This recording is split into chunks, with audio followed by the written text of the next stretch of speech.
Hello, welcome back. Welcome to More to the Story. I am your host, Janna Marlies Maron. And this is More to the Story, the podcast. You know, the little intro with the music where you hear me say, welcome to or you're listening to More to the Story, the podcast all about creative nonfiction and sharing your personal story with the world. That's the original intro to the show. And I think that still holds, although it's expanded a little bit because of the work that I do and now how that work has changed since I first started the show, the podcast. Because originally this show was exclusively meant for featuring authors published in Under the Gumtree as the first, I think it's like 24 episodes or so of the podcast has a guest. They read an excerpt of their piece. We talk about it. We talk about their work as a creative nonfiction writer.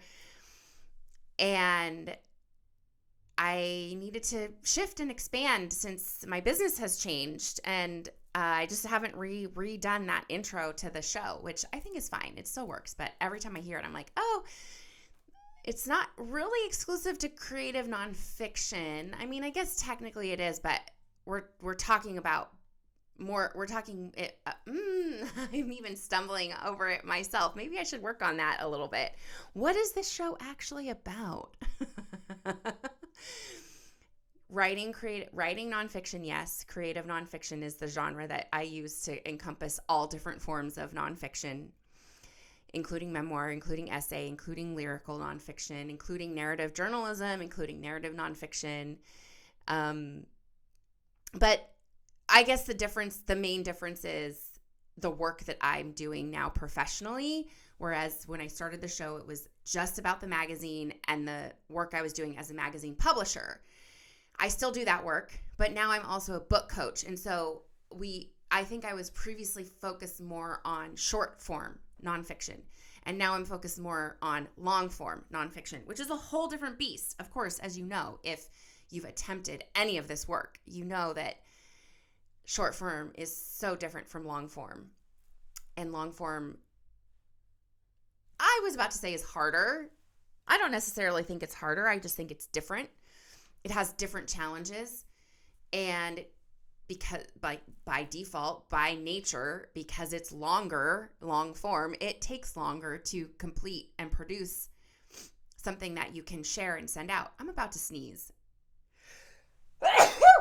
Excuse me. We will decide if I edit that out, but probably not, because I got to be honest and tell you, I try to make doing this as easy and as simple as possible. That includes no editing, as you have seen and heard. Okay, this episode is brought to you by Cafe Santoro, which is my parents' coffee shop and coffee roastery in Northern California. And I recently helped them get a Shopify store launched so that they can sell their roasted whole bean coffee online.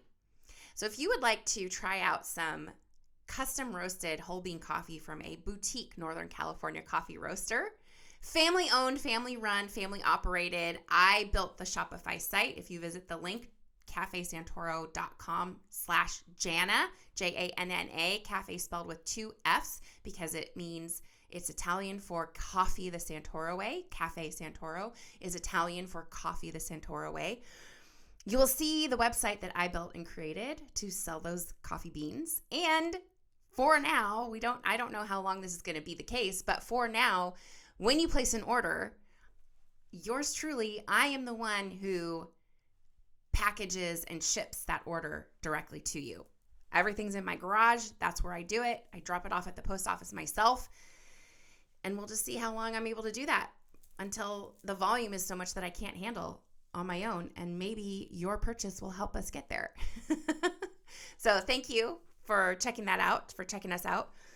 And today I want to talk about how to figure out what your book is missing. And remember last week or the week before I said I have all of these topics that came up for me during the conferences that I went to back in March, and this is one of the topics. So it came out of one of the 15-minute book coaching sessions that I had at AWP, and this happens yes, it came out of one specific conversation that I had with this particular person, And it's something that I encounter a lot where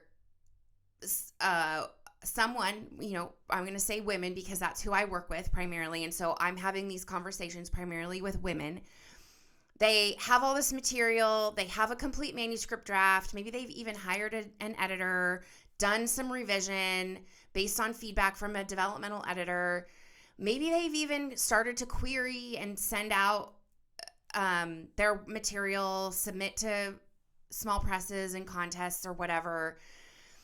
And they're just not getting the traction that they want on their work. They're not, maybe they're getting some nibbles, but not very many bites.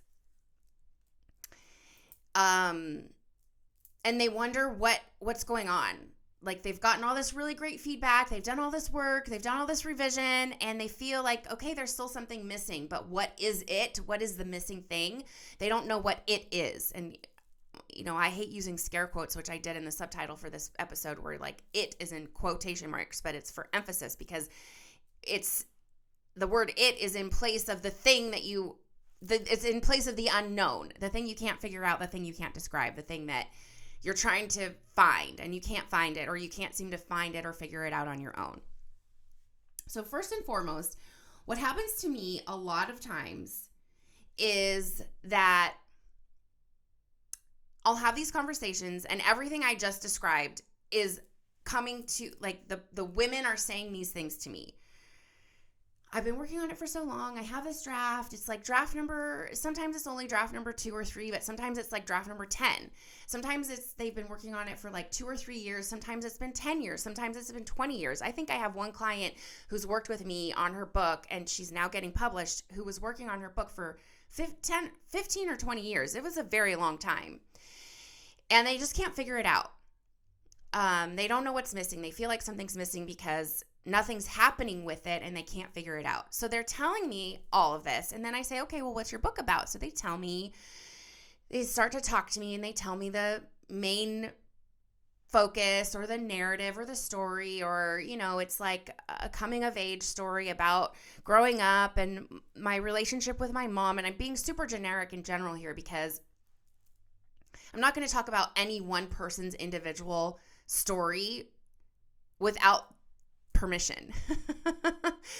So bear with me as I talk in these generalities, and maybe this is a signal for me to start thinking about having some guests on the show, and we can have these conversations and more specifics with the person who's the one talking about the specifics of their own story. So I'm not going to do that unless I have permission, okay? But so anyway, just like generally, like growing up and my relationship with my mom and, all the things that I face and all the challenges, and they're telling me all of this. And then I just kind of nod and listen and let them talk. Really, all I'm doing is letting these people talk. Because sometimes what happens is you're not even aware yourself of the things that resonate the most about your story. Because you think your story is this one thing. It starts here, there's this arc, there's this inciting event, there's a climax, there's a resolution, there's some sort of transformation, and you think that container is what the story is. And then you're talking about it, and if you're talking to me about it, what's going to happen is I'm just going to let you talk and ramble, and maybe if I hear something, I'll ask a question, but mostly I'm just going to let you talk and talk and talk and talk and talk, and I'm just listening. And usually what happens is at some point in this talking, they kind of go off on this little rabbit trail, or they think in their mind it's a rabbit trail, because it's like adjacent, but it's not really part of the main story. It doesn't really happen in the same timeline, or it doesn't fit in the theme, or there's some reason why it's a rabbit trail. So we go off on this rabbit trail, and it's crazy. The rabbit trail is crazy. And like, you can't even believe it. You can't believe that these things happened. And like, oh my gosh, how crazy was this random connection when, okay, I'm of the mindset, I'm of the belief that nothing is random. It's the universe. It's divine intervention, whatever you want to call it. So this thing that they've labeled random in their mind happened, and it's crazy, and they don't know what to make of it, and like, but it's just like over here on the side. And the only thing that I say is, oh, well, do you write about that? Is that in the book? And they'll look at me kind of like confused or like surprised or even sometimes a little incredulous, like, of course not. Why would I? It's not related at all. And I say to them, okay, but it is related. And here's how I see it. Here's how I see it being related. Here's how I see it being connected. Like, what about this? What about this? What about this? What about this? And I like rattle off all these things. And they're like, oh, I never thought about it like that. So I think it was last week's episode where I talked a little bit more about what is a book coach. And I said something about the thing that I do and the thing that I can't even explain to you how I do it, or like the intuition that I have around stories. And when I hear people talk about their stories, I can draw the story out of them just by talking to them. So this happens to me, I kid you not, nearly every time I have an encounter with a writer who feels stuck and like their book is missing something and they can't figure out it. They can't figure out what the thing is. We literally have this conversation that maybe is only 5, 10, maybe 15 minutes, sometimes longer, depending on how involved the story is, depending on how worked up the person is, depending just on context and where we are and how much time we have for the conversation. But this happens to me without failure every time I have a conversation like this. I just say, oh, well, do you write about that? Like, is that in the book? And they'll say, no. What? Like, I never even thought of it. And then I say, I'm kind of repeating myself here, but I say back to them, well, what about this? What about this? Have you thought about this? This is what I see. I just kind of like reflect back to them the connections that I see between this like so-called rabbit trail or random thing and what they think is their main narrative. Okay? So if you feel like your book is missing something and you're trying to figure out what it is, the first thing I tell you, if I can't be the one to have a conversation with you about it, just pay attention to the things that you're always talking about. Like you personally are having conversations about your book and your story, I'm assuming, presumably, if it's something you've been working on for a while. Excuse me, sip of water. Presumably, you're talking about it with a lot of people. So what's the thing that you're always talking about or telling other people about? Excuse me. What's the thing? What's the crazy thing that you're like, you always tell people that, oh my gosh, you can't believe this. And like, as soon as you notice yourself doing that, like pump the brakes, like screech to a halt and pay attention and ask yourself, oh my gosh, is this thing in my book? Should it be? And sometimes it maybe not necessarily needs to be, depending on, you know, there's a lot of nuance and context to what I'm saying that cannot be like broad brush strokes generally applied to every single situation. However, for the most part, this works. You know, ask yourself, is this in the book? Should it be? Why isn't it? That's another big question. Why isn't it if it's not? And then if you still feel like you're coming up with all of these rationalizations for why it's not, or why it shouldn't be, or it doesn't belong there, or it's not part of the story, or like blah, blah, blah, whatever, get a second opinion. Just get a second opinion. Just ask someone, hey, this thing keeps coming up when I talk about my book, but I just realized I don't actually include it in the book. Should it be? Because if you can't see the connections to the larger theme or the narrative, someone else could see it. You're too close to it. You're not objective. So I'm going to tell you about a specific instance when this happened to me recently at the AWP conference. Again, speaking in generalities because I don't have permission to talk about this person's story. But it's textbook, okay? She signed up for one of my 15-minute mini book consultations, came down, sat down with me, and it was actually a longer conversation than 15 minutes. I think it was, excuse me, maybe closer to 30 because I didn't have anybody right after her, so we were able to go a little bit longer. So, and this happens, this is textbook and classic, and when writers are in this type of situation,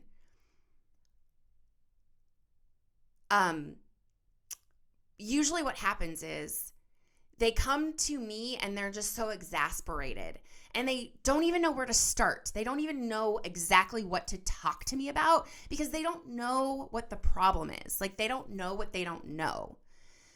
And so that's exactly how this woman came to me. She kind of sat down and was like, like this kind of like big exhale. And, you know, also it's like the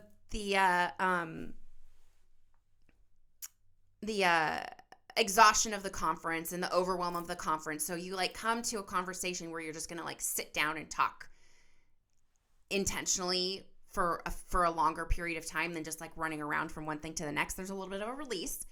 But she came to me with that kind of energy, just like this exasperated energy. And I just said, okay, so tell me what's going on.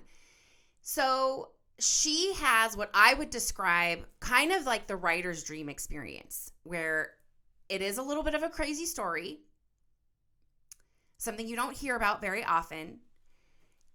It has been featured in big media, more than one, okay? So she got a lot of big media attention. That's kind of like the dream media attention for writers who want to then like leverage whatever media attention that they're getting into a book deal. She had agents approaching her as a result, knocking down her doors, including one, like her dream agent and another agent from a big time, like well-known agency where it'd be like, you get an agent from that agency and it's like, you're the envy of the writing world. So she's telling me all this, and she has a manuscript draft. She's worked on it with the same developmental editor twice. She has a book proposal. Her dream agent passed and told her it was too chronological, too much like a detective mystery or something like that. That's the only specific I'm going to talk about in the context of this story because it's a weird thing to say. Personally, I feel like she told me that and I was like, I don't get it. Like that, it maybe just isn't like that particular editor's personal preference. Okay. Excuse me. Well, then, another big time agent from, I don't remember if it was like the big dream agency or not, but it was another agent. And by the way, this is also after like doing the work of putting together a proposal. So she has a manuscript and a proposal, but not having to query agents because they reached out to her as a result of the media attention on her story. So the other agent passes and says, it needs to be memoir-plus, which is the industry term for any type of personal narrative that is not exclusively personal narrative. Meaning, if you think about some of the classic big memoir titles that sort of established the genre in our current age, our current times, The Liar's Club by Mary Karr, The Glass Castle, Wild, although Wild is maybe not, well, I'll explain the nuance in a second. All of those are exclusively personal narratives. It's just what happened to that author. And I was going to say Wild is maybe not quite aligned with those first two because we're talking about memoir plus, and the plus is some additional element that expands the story beyond just the narrator's personal experience. And Wild doesn't have that necessarily. However, it's a story about a young woman processing her mother's death. And that piece, although it wouldn't necessarily be like a plus element, it is the thing that is like what daughter doesn't have any kind of complicated relationship with her mother? Like, that's the piece that kind of cinched it for the book at the time. And that, and the nature and the hiking component, it was very unique and different at the time. Okay. But memoir plus means there's some additional element that's not related to the personal narrative that the author brings in to expand the reach of the personal narrative. It's the way that you can make your personal narrative mean something to a random reader because it's suddenly culturally relevant.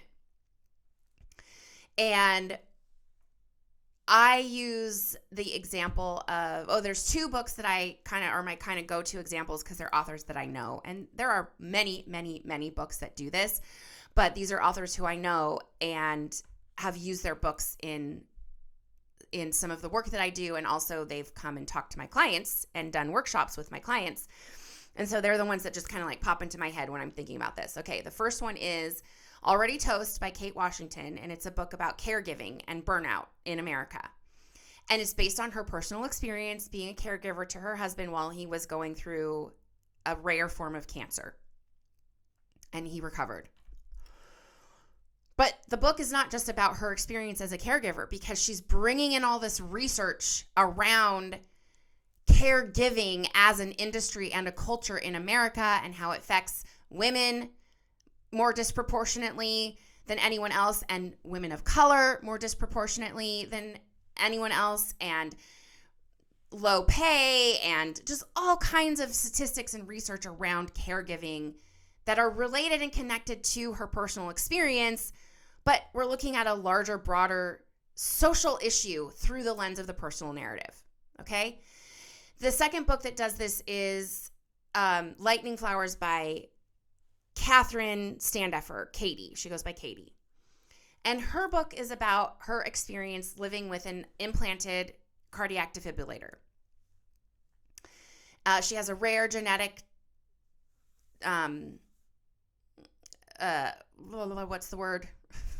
rare genetic disorder that causes an irregularity with her heart that it can just spontaneously stop.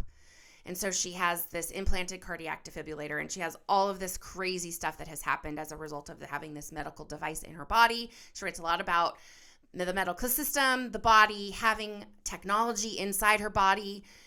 And a big part of her book is researching the conflict minerals that are mined in different regions in Africa to create and build this device. And she's exploring the cost of saving one life.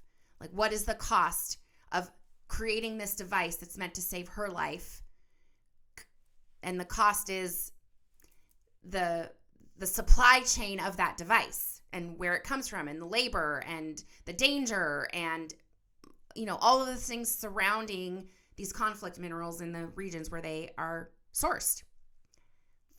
That has nothing to do with her personal narrative other than she has this device implanted. Oh, and she did a lot of the research and reporting herself, traveling and visiting these places in Africa where the minerals come from. So, all of that to say, when this writer, this author who was sitting at my booth at a AWP asking me, like, how does she figure out what is it? What's the thing that is missing? This agent gave her the feedback that it needs to be memoir plus. She doesn't know what her plus is. She can't figure out what the plus is. And she was telling me that she thinks it's this one thing. She's kind of been focusing over here on this one thing. She's building it. She's attempting to build an audience over here with this very niche audience. And I ask her, okay, like, tell me what the story is. Like, just tell me the story. So she tells me the story. And it's long and involved and complicated, and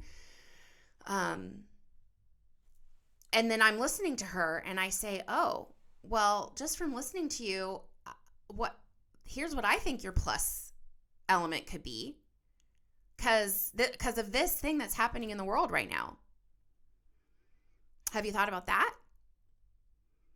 And she was like, well, no, that's not what my book is about. And I said, I know, but it's adjacent. It doesn't, I'm not talking about shifting the entire focus of your book to this thing. I'm talking about sprinkling it in here and there to talk about how this thing that's currently happening in the world is affecting you as the narrator of this book in context of this experience. That's what plus does to your book.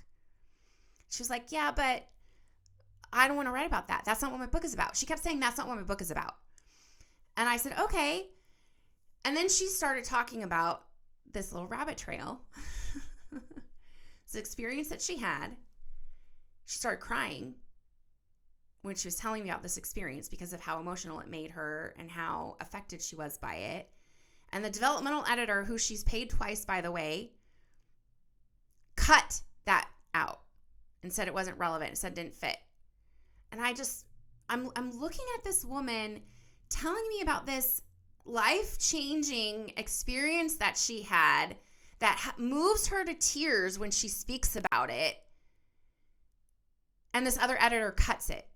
And I'm thinking, I'd really like to have a conversation with that editor because I want to understand the thinking and the logic behind that. It doesn't make sense to me at all. And I said to her, well, this is your answer. The emotion that's coming up for you right now in just telling me about this one little piece of it, that's what's missing.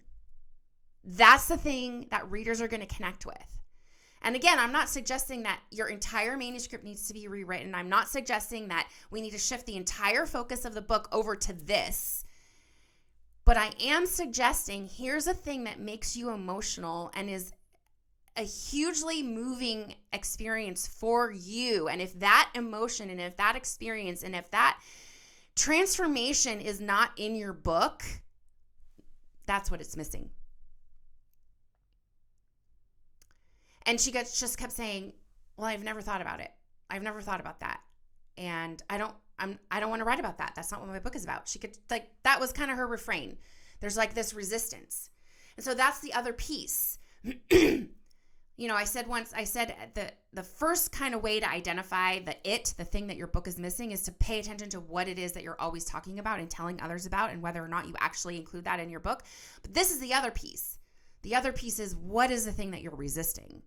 What is the thing that you keep saying, no, I can't go there. No, that's not what my book is about. No, I don't want to write about that. No, I'm not ready to write about that. Chances are that's the blaring signal, we need to shed some light over there, spotlight that, explore it. Yeah, it might take some time. Yeah, it might take some emotion. Yeah, it might take some therapy. Yeah, it might take some unpacking, but guarantee you that's the thing that's missing. So I made this woman cry. No. I didn't make her cry. I just coaxed her into talking about a piece of her story that is very emotional for her, that she's not ready to write about, that I told her, I understand you're not ready to write about this. I know what that feels like. And based on what I'm sensing from you and seeing from you and hearing from you in this conversation, when you are ready, this is going to be a very important story. And she said she would think about it. So we'll see. I would love the opportunity to work with you if you feel like that is an experience that you're having. Because the other thing I told this woman in our conversation is, look, the main thing that I'm going to do for you is, if you want to work with me, I will read your manuscript and I will give you guidance and direction and feedback on where I could see inserting some of this that I'm suggesting. And I can guarantee you it's not an overhaul, it's not a rewrite. It's I just need to read it and figure out where do we sprinkle this in throughout. And I can do that work for you too. If this resonates with you and you feel like, yeah, that's what I need somebody to help me figure that out. I need somebody to help me do that. That is the work that I do. I help you figure out what's missing in your book, and I help you figure out how to add it in. So, okay, I'm going to stop there for today. I hope this has been helpful. I hope this makes sense. I love to hear from you. if this resonates with you and you feel like, yeah, I really could use some of that in my work, in my book, reach out. Follow me on Instagram, send me a DM, leave a comment. You can email info@moretothestory.co to get to me through my assistant. I would love to hear from you, and I'd love the opportunity to talk about maybe working together. So thank you for being here. Thank you for listening. This episode has been brought to you by Cafe Santoro. Visit cafesantoro.com/Janna for 10% off your first purchase of boutique whole bean roasted coffee from a Northern California coffee roaster. You can follow me on Instagram at Janna Marlies. You can follow Under the Gumtree on Instagram at Under Gumtree. The theme song is written and performed by my husband, Jeremy Maron. You can follow him on Instagram at Existential Wine Guy if you're into all the wine life stuff. Thank you for being here. Thank you for listening. And I will talk to you again soon on the next episode of More to the Story.